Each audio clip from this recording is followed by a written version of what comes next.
Let's talk about all things BJU language arts, specifically their grammar and writing aspect of things. The reason I'm sharing four is because it makes it a little bit easier. I feel like you can get a really good idea of what the other grade levels will look like up to 6th grade. Once they get into 7th grade and beyond, the layout will be a little bit different. But this is what their elementary program for grammar and writing will look like. And the second reason I'm showing it is because we do the writing portion together. My 4th grader and my 6th grader we do the writing together, and so it makes it much easier. Again, this is not the distance learning online, so if that is what you're looking for, this video will not be helpful for you. This is specifically for the parent-led. You're doing it at home, they're not watching the videos, you just have the student workbook, the teacher guide, and that's it. And we also only do it 4 days a week. I will do another separate video on that, just sharing how I planned and how I took a curriculum that should be 5 days a week for 36 weeks and broke it down so that it is much more manageable to do in 4 days a week. And again, I'll have that in a separate video. So here's the teacher guides for 4th grade and 6th grade. I also have obviously the workbooks that go along with it. This is how I have us work together, my 4th grader and my 6th grader. So I just want to share, I will just use, actually I'll kind of compare so that you can see them together. So for 2nd grade to 6th grade is actually, for BJU, their grammar is laid out, their grammar and writing is laid out very similarly.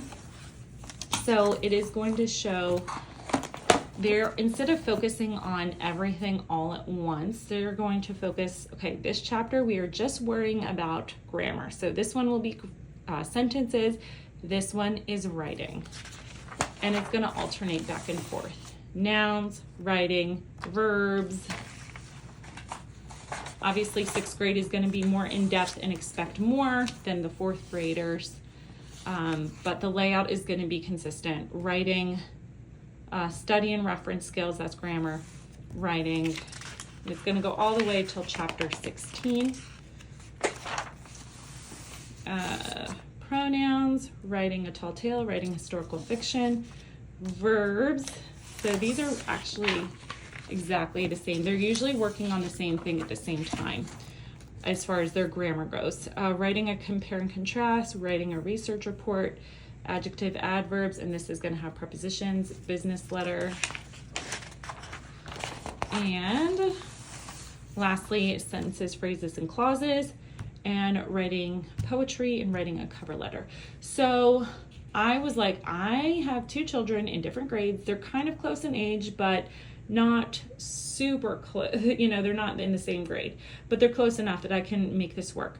So I'm like, I'm not teaching her how to write poetry and then her a cover letter, and then I'm not going to teach one doing a research report while the other one is doing a compare and contrast, because if you notice, some of them do overlap. For this one, they were both writing a personal narrative.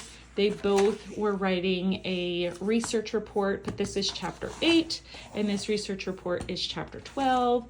They both had to write a compare and contrast essay. So some of the writing projects overlapped, but they just weren't necessarily in the same chapter.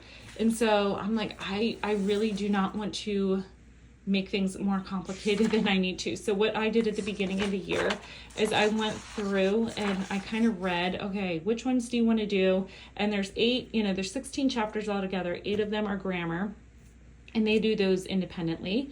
And then the other 8 are the writing chapters. So I said, we're going to do those together. I have to teach you that. I'm not throwing you to the wolves where you have to figure it out yourself. That's something that's definitely hands-on and that I have to teach you. So let's combine. And so we went through and I kind of gave them the option, and we just picked out 8. So we did the personal narrative. For that one, because they both had to do the personal narrative. She's done a friendly letter before. My daughter in 4th grade, she just did that last year, and my other daughter has done that, so we skipped that one. They did have to write a newspaper editorial, so they both did that one. Write a compare and contrast essay. That's chapter 6 here for my 4th grader, and it is chapter 12 for my 6th grader.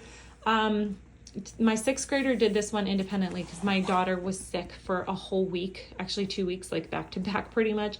And so I just said, you know what, forget it. I can't hold you back. So she did the compare and contrast essay herself.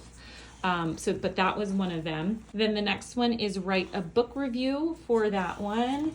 And this one is write a research report. But again, this is sixth grade. Sorry if this is all over the place. Hopefully you can understand. This one is writing a research report. So they will be doing that one together. And then writing a tall tale. They just are finishing this one. This one was so much fun. They really, really enjoyed doing this one. Highly, highly recommend. If you have a fourth grader, absolutely do not skip this one. This one was a lot of fun to do, to write the tall tale. So we did that one. And then again, we're going to do the research report for that one. My daughter said we could do historical fiction, so we will do that one. We're going to have that one coming up because they do like history, and we're reading a lot of historical fiction right now, so we're going to do that one as well. And then writing a research report, I just said that we will do that one.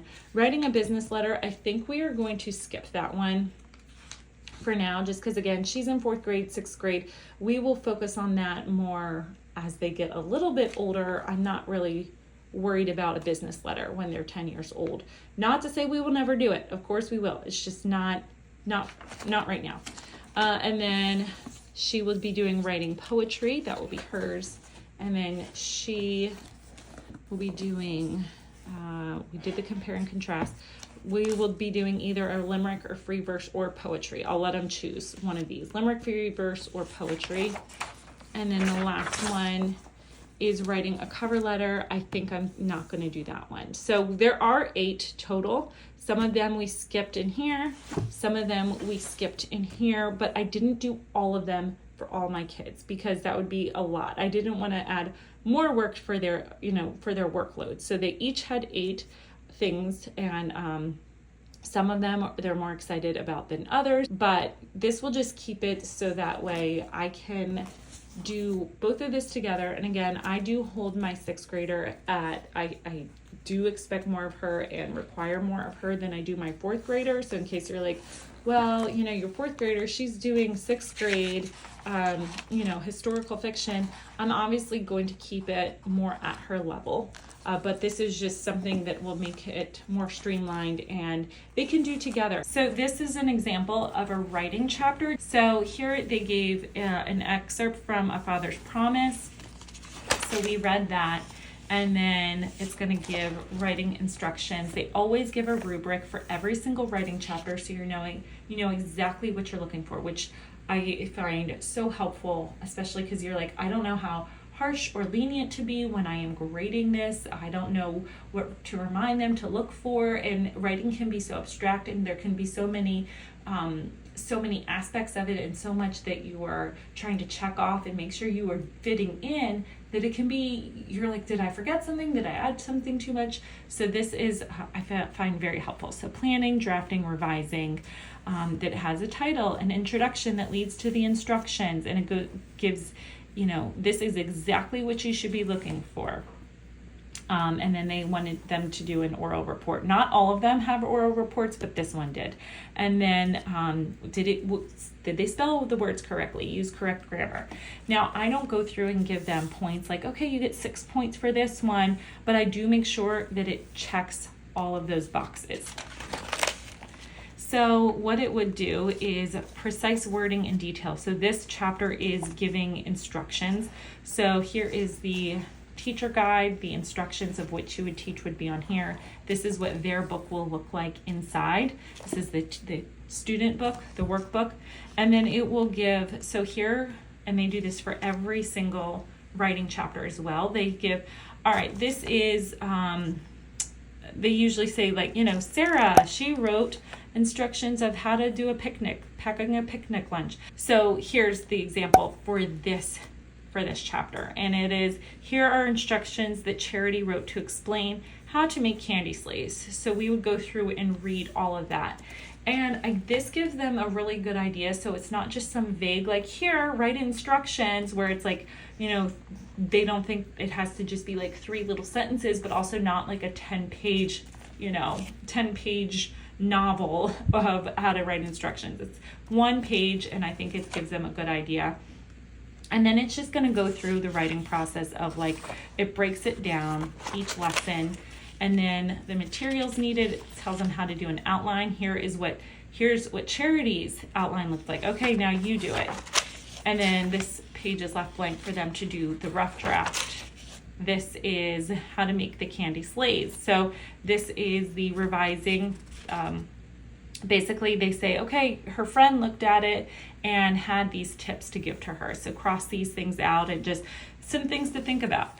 Charity added some extra details to her list of materials to make it more specific.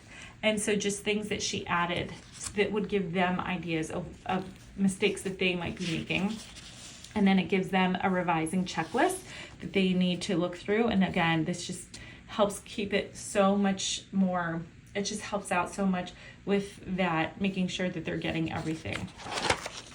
And then the proofreading part, again, we combine these two just to make it simpler and a little bit more streamlined. So I combine these 2 lessons. I have them do the proofreading and the revising, and then they'll do the final draft.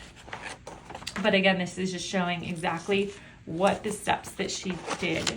And then they did want to do an oral report. Not all of them do, all of the chapters do, but this one did. So they always give tips for giving your demonstrations, tips for good speaking, my speaking checklist. So I think it's very thorough. I like that it breaks it down. It's made it a lot simpler for us to use. So I definitely recommend, if you have 2 kids who are both doing BJU, they're kind of in the same age range, working on this together, combining, making things easier for you as a teacher, and it kind of makes it fun, like a group class. They get to go back and forth, help each other out, read each other's